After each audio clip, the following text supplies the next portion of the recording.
dia, boa tarde, boa noite, como vocês estão? Estou de volta aqui depois de muito tempo. Sim, eu sei, mas é por um bom motivo. Voltei aqui para dar uma dica ótima para vocês. É a estratégia, ou melhor, as estratégias que os bilionários usam em tempo de inflação alta, em tempo de pé de recessão, de crise, daquilo que a gente já está muito acostumado aqui no Brasil. Mas antes da gente começar, se você ainda não me conhece, eu sou o Matheus, também conhecido como Porradão, e nesse canal eu deveria postar vídeo semanalmente aqui, mas não é o que acontece. Mas o objetivo é sempre te passar conhecimento. E, obviamente, o tópico de hoje é sobre a inflação e as melhores estratégias que a gente pode aplicar, como aplicá-las e em que momento a gente pode aplicá-las. Então, bora pro vídeo! A gente vai começar com uma explicação muito básica e simples de como as coisas estão andando, para onde elas vão, bem curtinha, bem simples. Eu pretendo fazer um vídeo bem elaboradinho sobre a recessão que a gente está entrando aí para o ano que vem, mundial, inclusive. Mas agora eu vou falar primeiro das estratégias que a gente pode adotar, para depois você saber como que isso se desencadeia. Vou começar falando sobre o histórico da inflação nos Estados Unidos, que é uma coisa maravilhosa, né? Os Estados Unidos, eles são, obviamente, a maior economia do mundo, né? Desde o final da Primeira Guerra Mundial até hoje, eles são a primeira maior economia do mundo e eles ditam o passo da nossa economia. Então, o Brasil entra e sai aí de recessões, de crises, e os Estados Unidos está lá, tranquilão, mas quando os Estados Unidos tem uma crise, o mundo inteiro sofre com isso, o mundo inteiro, não existe países que não sejam afetados pelos Estados Unidos. Todos são. Por quê? Por causa da base comercial mundial feita em cima de dólares. Então, se o dólar está sofrendo, todas as transações mundiais estão sofrendo também. Todos os países têm relação comercial e econômica com os Estados Unidos. Então, não tem como a gente simplesmente ignorar e falar assim, vamos fazer uma troca direta entre Brasil e Argentina, entre reais e pesos. Só que o Brasil tem uma balança com a Alemanha, que é feita em dólares, com o próprio Estados Unidos, que é feita em dólares, com, sei lá, inúmeros outros países, que é feito em dólares. E aí que a gente entra nesse problema. A gente não tem como se basear nas nossas pequenas transações, sendo que a gente tem essas grandes para se manter. Então, quando o dólar sofre, o mundo inteiro sofre. Então, vou mostrar aqui uma imagenzinha para vocês. Uma imagenzinha... Tá aqui, ó, eu tô tirando para vocês verem a fonte dos dados, que é uma fonte confiável, né, que é a Casa Branca. Mas o importante é a gente ver essa informaçãozinha aqui, ó, esse gráfico. O que tem nesse gráfico aqui? Ele fala sobre o histórico da inflação nos Estados Unidos. Super importante isso aqui. Então aqui, ó, nós temos os picos que aconteceram, né, muito grandes. Obviamente, guerra é guerra, né, não tem o que fazer numa guerra mundial, né, a inflação vai lá para casa do caramba. Mas mesmo assim, olha, chegou em 20%. O Brasil agora, durante o Covid, a gente chegou em 15%, 16%. O tamanho de descontrole que a gente chegou. Os Estados Unidos está em 8,5% agora nesse momento. Então é sempre importante a gente balizar a nossa economia em relação aos outros, né? A gente tem aqui sobre as commodities do petróleo, onde a gente teve, né, 73, e aqui depois logo no iniciozinho dos anos 80, que foi bem grande, foi um problema bem grande. E aí depois nós temos as pequenas guerrinhas, enfim, qualquer outra coisa que, se a gente fosse continuar, né, o gráfico está em 2022, se a gente fosse terminar, a gente estaria mais ou menos aqui assim, em 8,5%. Estaria aqui assim. Então, voltando aqui, isso aqui, ó, taxa de inflação é exatamente a mesma imagem que eu mostrei para vocês ali, só que visto em outro gráfico. Mas o que eu queria mostrar para vocês, que é super interessante, é aqui, ó, essa linha que divide para cima e para baixo é a média. Aonde a inflação média dos Estados Unidos está durante esse tempo. 4,43,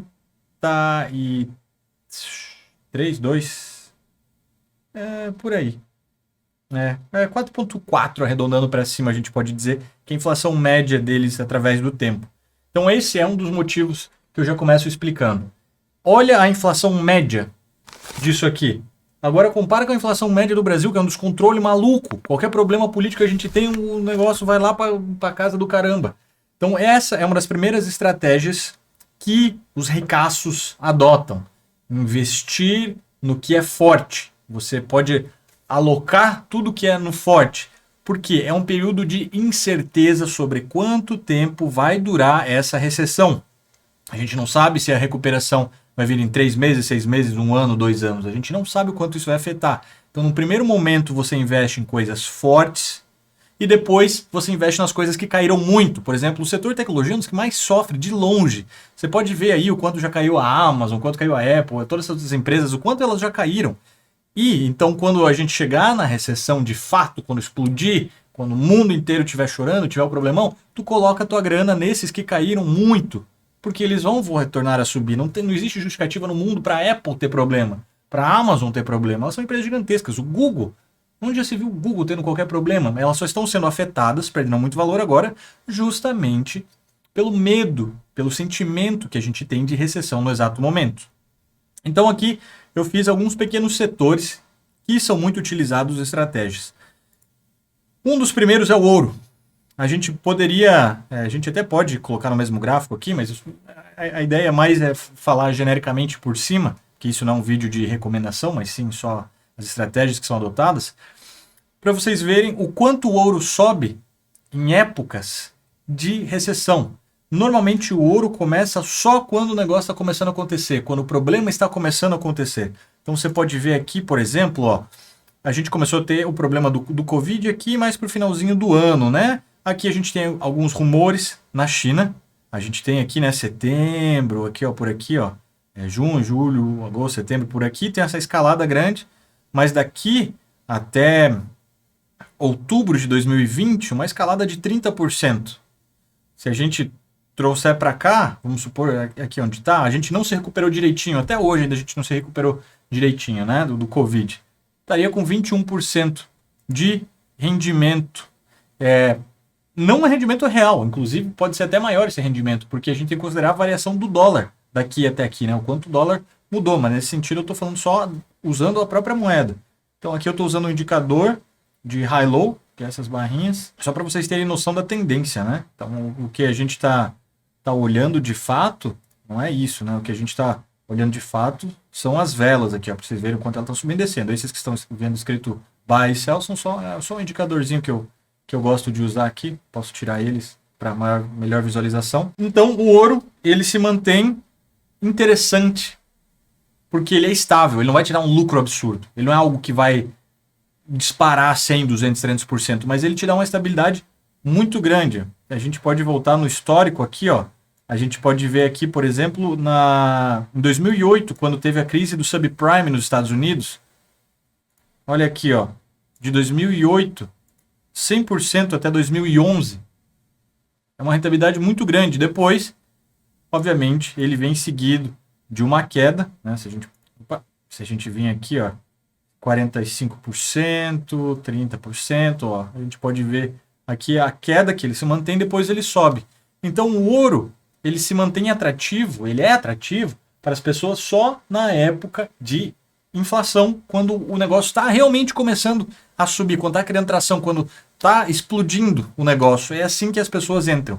Então é difícil você antever, mas normalmente quem entende um pouquinho mais de mercado já compra antes que o movimento comece. As pessoas já conseguem entender. Por exemplo, se alguém comprasse aqui e tivesse caído, quem entende bastante não tem medo, porque depois olha o tanto que isso vai subir. Obviamente, não tem como você prever exatamente o que acontece, mas investidores experientes sabem disso. Isso, grave na sua cabeça. O ouro sempre, em época de recessão, é uma alternativa que os milionários e bilionários utilizam, em grandes fundos, trust funds, enfim, hedge funds, eles usam. Por quê? Porque se tudo explodir, der ruim no mundo inteiro, o mundo inteiro deu problema tudo. O dinheiro, ele é uma ficção jurídica. O seu dinheiro não vale nada. A nota que você tem na mão, isso é só uma intenção. Isso assim é você dizendo, eu tenho o poder de compra equivalente a esses 50 reais que está na minha mão, mas a nota em si ela não vale nada. Ela só você afirmando que sim, que ela vale isso. Só que se tudo der errado, esse dinheiro, o Banco Central vai começar a imprimir dinheiro a rodo. Os teus 50 reais não vão valer mais nada. Eles não, em vez de comprar, sei lá, 5 refrigerantes, você vai comprar um chiclete. E por que o ouro se mantém assim? Porque se tudo é errado, você pode trocar o ouro. É aceito mundialmente. Não existe um país no mundo que não aceite ouro.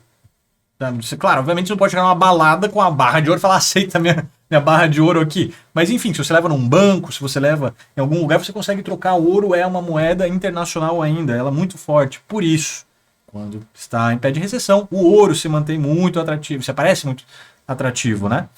Show de bola. Vamos pro próximo. O próximo são os REITs. O que são os REITs? Eles são os primos dos fundos imobiliários aqui no Brasil. Então, o que a gente pode tomar aqui de ideia em cima deles? Deixa eu tirar o indicador aqui de novo. Por exemplo, a gente pode ver aqui, ó, no histórico dele aqui, ó, você está vendo que ele só sobe, né? Obviamente a gente teve aqui 2020, Covid, a gente está tendo um pequeno episódiozinho aqui de novo por causa da alta taxa de juros, mas ele não para de subir nunca.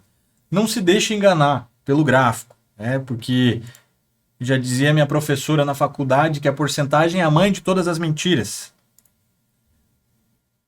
Crescimento de 449% em 10, 11, 12 anos. 12 anos. Você pode falar, meu Deus, 449% é muito. Mas para 12 anos, não é um crescimento tão grande assim, não. Importante você parar para pensar. Claro, quem não queria multiplicar seu patrimônio por 450% nesse período? Maravilhoso, né? Só que a gente tem que contar que você não necessariamente vai investir ali no fundo e vai sair no topo, né? Vamos supor que a gente entrou aqui e veio aqui, ó, 66%. Mas no exato momento a gente estaria em 28%. Mas por que isso é atrativo? Porque mundialmente o setor imobiliário ele é muito forte no mundo inteiro. É impossível não se manter forte. Ele tem altas e baixas, mas ele sempre está forte, porque a população aumenta, a população quer morar em lugares melhores, mais perto da praia, ou algo maior, melhor, ou um pouco mais tranquilo, mais afastado no campo, onde eles fazem aqueles condomínios gigantescos. Então nunca para. Esse indicador que vocês estão vendo, o REIT aqui, ele é um indicador completo de todos os REITs que existem na Bolsa Americana. Se a gente vier um pouco aqui mais para o lado, a gente pode ver a crise do subprime. Como o negócio veio desandando. Olha, quem lembra da crise do subprime, ou seja, os Estados Unidos deu crédito demais, a galera veio comprando casa, financiando casas, porque a taxa de juros nos Estados Unidos é ínfima. Ínfima. Você compra um negócio em 15 anos e você paga 4%, 3% de taxa de juros. É ridículo. Então as pessoas estavam financiando 3, 4, 5 casas, botavam para alugar e o valor do aluguel ia pagando essas casas. Só que uma hora ninguém ia mais alugar porque era uma bolha tão grande que explodiu, né? Isso de uma forma muito simples, muito simplificada. Então aqui está a grande queda que a gente teve do subprime. Queda de 73% nos REITs. Só que essa escalada aqui, ó, aqui, ela demorou de 2009, de março de 2009 até janeiro de 2013 para se recuperar. Só que depois, daqui para frente, se a gente for olhar aqui daqui até aqui, olha esse crescimento. 166% desde 2013 até janeiro de 2022. Então, é super importante a gente ter isso em consideração. Eu separei alguns aqui para vocês verem, alguns que são bons dentro dos REITs separados. Por exemplo, o XLV é um que eu invisto pessoalmente. E o XLV ele é da área de saúde, da área de healthcare, que é um setor muito forte, porque independente da crise, da pandemia ou do que a gente está enfrentando, a área de healthcare sempre vai estar muito forte, né? A área de saúde, né? Eu falo healthcare porque ela ela engloba muito, é um setor um pouquinho maior do que, sei lá, na minha cabeça a palavra saúde engloba, mas enfim, é um setor muito forte, é um setor muito grande, as pessoas sempre vão estar indo para hospitais, pessoas vão, sei lá, infelizmente, né? Vão ter problemas de saúde, vão precisar de tratamentos e vão ter que ficar internados, passar por cirurgias, pode ser estético, sei lá, mas o negócio sempre vai para frente. Você pode ver que as quedas que ele tem são muito momentâneas e uma recuperação já muito boa depois. Aqui, ó, a gente pode ver em 2020, onde ele estava e para onde ele foi. E pode ver através dos anos aqui, ó, desde 2010 até onde ele veio. Olha isso aqui, ó, de 2010 até aqui onde a gente está, 354%. Muito saudável, subindo tranquilamente. Você pode ver que não tem grandes surpresas, com exceção daqui. E essa lateralização que a gente teve aqui, de 2015 até 2017, 2 anos lateralizado para depois subir de novo. Aqui a gente teve uma queda, novamente, né? Por causa dessas incertezas que a gente teve nos Estados Unidos, e agora está se confirmando as incertezas, mas agora que as incertezas estão se confirmando, que a gente está entrando perto aí de uma crise, né? De uma recessão, na verdade, porque recessão é pior que uma crise, né? Então, você pode ver que a gente está numa subidinha. A gente tem altos e baixos, obviamente, isso aqui, que eu estou olhando é uma janela muito pequena, mas você pode ver que ele está não vai, uma hora ele vai. Você pode ver o histórico do gráfico, uma hora ele vai. E continua indo para frente. Outro que eu gosto também, que eu invisto pessoalmente, esse aqui eu deixei ele separadinho com outros dois para vocês conseguirem ver na mesma imagem. Esse aqui é o indicador geral dos REITs, que é o último gráfico que a gente, dois gráficos atrás que a gente acabou de ver, né, onde engloba todos os fundos. E esse aqui é o NUR com o KBWY, que eu invisto nesses dois também. Então, o NUR, você pode ver que ele acompanha de muito próximo aqui o indicador principal do REIT. E se eu tirar o NUR e o REIT para vocês verem melhor, e esse indicadorzinho aqui, aí você vai me falar assim, mas Matheus, você está me mostrando um gráfico de um bagulho que só está caindo. De 2013 ele faz picos e ele só vem caindo. Só que o que eu quero mostrar para vocês, que eu quero que vocês observem é que em épocas específicas e movimentos específicos do mercado, ele sempre sobe fortemente.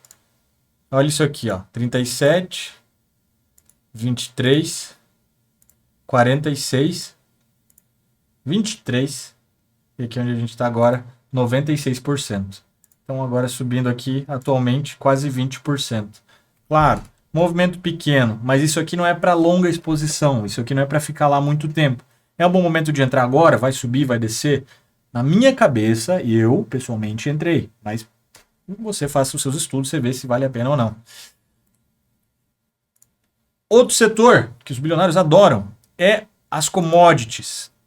Esse aqui, ele engloba o DBC, ele entra em várias commodities, as maiores commodities do mercado, onde a gente tem o arroz, o trigo, o petróleo, enfim, e ele começa a monitorar tudo, e o que é importante para a gente entrar aqui, olha as escaladas que nós temos das commodities. 184% em 2 anos. Você duplica o seu patrimônio, mais, né? Em 2 anos, basicamente. É uma escalada muito grande. Só que, olha essa lateralização aqui. De 2015 a 2020, 5 anos lateralizado. Por quê? De novo, nós temos momentos específicos aonde entra e sai das coisas. Esse aqui é um fundo específico, né? Um ETF específico, mas tem vários outros que seguem commodities, que sabem em proporções diferentes, em tamanhos diferentes, mas esse aqui eu trouxe exemplo porque esse é um que eu invisto nesses momentos e eu estou posicionado. Eu entrei mais ou menos aqui assim, ó, para maio, junho, mais ou menos aqui assim, é onde eu entrei. E agora 43%. Isso aqui, obviamente, anualizado, onde eu estaria aí com 40%, é um valor muito alto. 40% ao ano é algo muito alto, muito, muito, muito. Nos Estados Unidos tem-se como base que um ETF bom para cima, né? Ele saindo do médio e se tornando bom ou indo para patamares melhores, ele tem que ter 8% anualizado. Então, você deixou teu dinheiro ali e ele está rendendo 8% ao ano ou mais. É onde diz que ele está bom. Aqui a gente está com 43%. Então, vocês já entenderam mais ou menos qual é a ideia aqui das commodities. Só tem que saber o momento de entrar e sair. Por que milionários e bilionários utilizam essa estratégia? Porque eles têm informações que nós não temos.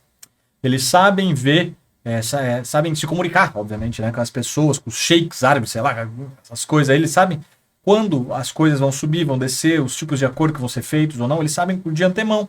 É injusto? Tem como provar? Não tem, né? A gente tem um problema bem recente nos Estados Unidos sobre isso, inclusive.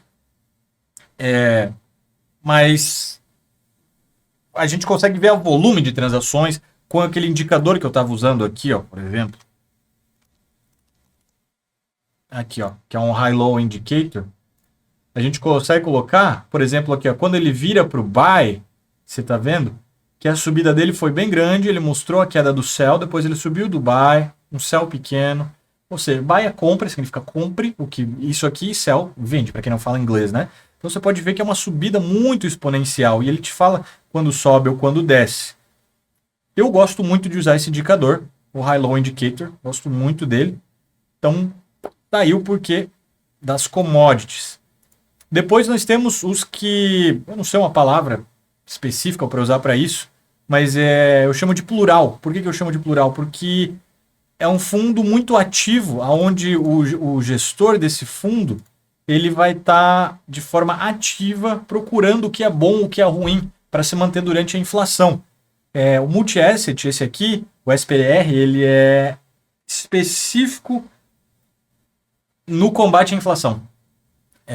A da tentativa, né? Uma das prerrogativas do ETF. Você pode ver que daqui até aqui nós tivemos um ano, enquanto o mercado estava se desmoronando, estava tudo ruim. Aqui em um ano ele foi. Daqui para frente a gente já está numa crescente bem legal, ó. 15% e tal. Por que isso aqui eu acho interessante a análise? Porque ele te protege. De novo, alguns não vão te dar um retorno absurdo, não vão te deixar zilionários. Eles não estão para você estar com um lucro absurdo, mas eles estão aqui para te proteger. Então você tem certeza que você está protegido nesses momentos aqui com esse tipo de fundo, sabendo entrar e sair nos momentos interessantes. Obviamente, não é para segurar para o resto da vida. E os que são diversificados. Esse aqui, por exemplo, ele fala da bolsa no mundo inteiro. Vanguard Total World Stock Index. Então ele pega todas as bolsas do mundo inteiro. E olha como eles fazem um movimento muito parecido com os Estados Unidos. Deixa eu tirar o High Low Indicator. Esse aqui, o gráfico laranjadinho que vocês estão vendo, é o SP. É o indicador SP500, né? Que é o Standard & Poor's 500, que é o indicador da bolsa americana. O índice americano. A gente mede a bolsa por esse indicador. Você pode ver que são movimentos muito parecidos. Aqui, às vezes, ele se descola, aqui, às vezes, eles se aproximam. Mas é um movimento muito parecido também. Então, aqui você pode ver que ele é um pouquinho mais forte em alguns momentos, um pouquinho mais fraco em alguns outros momentos. Mas isso aqui você está contando com um negócio global. Por que eu acho que é interessante em alguns momentos? Porque, às vezes, países grandes trabalham de forma diferente com a recuperação da economia. Alguns apostam em uma estratégia, outros em outras. E nesse caso aqui você está diversificando, está apostando em todo mundo. Então não existe um melhor ou um pior aqui dentro, porque você está apostando em todo mundo ao mesmo tempo. Então quando você aposta em todo mundo, não tem como dar errado, né? Não tem como todo mundo fazer a coisa errada ao mesmo tempo. Até tem, né? Mas não nesse caso aqui. A gente acredita que nesse caso não. Esse aqui é um específico de inflação, 100% inflação. Esse aqui, diferente do outro, é 100% focado em inflação. Deixa eu tirar o meu indicador aqui. Você pode ver que a inflação dos Estados Unidos veio subindo, obviamente depois aqui que começou a impressão de dinheiro lá nos Estados Unidos, depois que o Joe Biden assumiu, né? Então você pode ver que a gente tem uma crescente muito grande aqui, ó, 56% baseado só em inflação.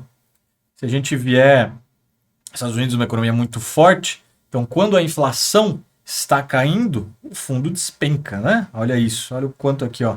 38% de queda, quando a inflação está caindo, ó, 8, sei lá, até lá embaixo. 29. Porque aqui, por que o gráfico, de novo, por que ele cai? Porque eles estão, às vezes, dando incentivos fiscais para os Estados Unidos ir melhor, ou para, enfim, qualquer outro país, nesse caso é os Estados Unidos, né? Estão dando incentivo para o país melhor, para as empresas melhores, só que uma hora esse incentivo acaba e a empresa precisa retomar o caminho com as suas próprias pernas. Então, tá aqui um específico, é o RINF, específico para isso.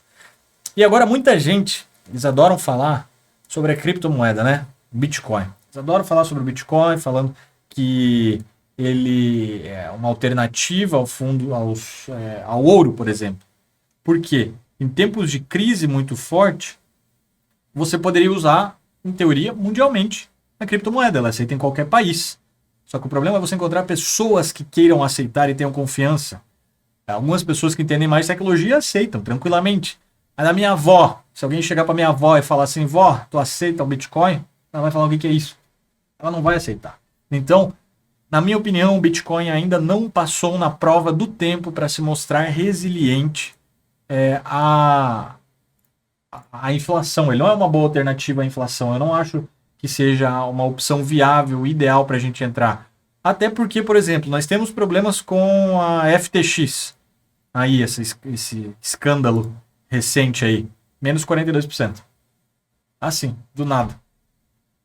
Então é super importante notar que isso aqui é para quem é mais arrojado. Não serve para proteção à inflação. E a análise do Bitcoin é completamente, ou de qualquer outra criptomoeda, é completamente diferente do mercado de ações como algo total. E por que eu não acredito que ele se passou na prova do tempo? Justamente porque pelas pessoas não aceitarem. Não existem grandes empresas no mundo que estão aceitando. Não existe essa confiança ainda total na moeda. Bom, já estou falando aqui há muito tempo, muito tempo mesmo. Eu espero que tenha deixado claro quais são as áreas e os movimentos que as pessoas ricas fazem, né? Os milionários e os bilionários do mundo fazem. E espero que vocês tenham entendido o porquê, os movimentos, quando entrar, quando sair, se é para manter a longo prazo ou não. Vocês façam seus próprios estudos, obviamente, em cima do que eu passei aqui. Então fica só uma ideia geral sobre como se posicionar perante as incertezas. E eu vou fazer um vídeo explicando sobre a inflação dos Estados Unidos, que vai se tornar uma recessão mundial logo, para vocês entenderem um pouquinho melhor do porquê esses movimentos acontecem e o porquê que os bilionários fazem isso. Show de bola? Por hoje é isso. Eu fico por aqui. Um abraço. Tchau, tchau.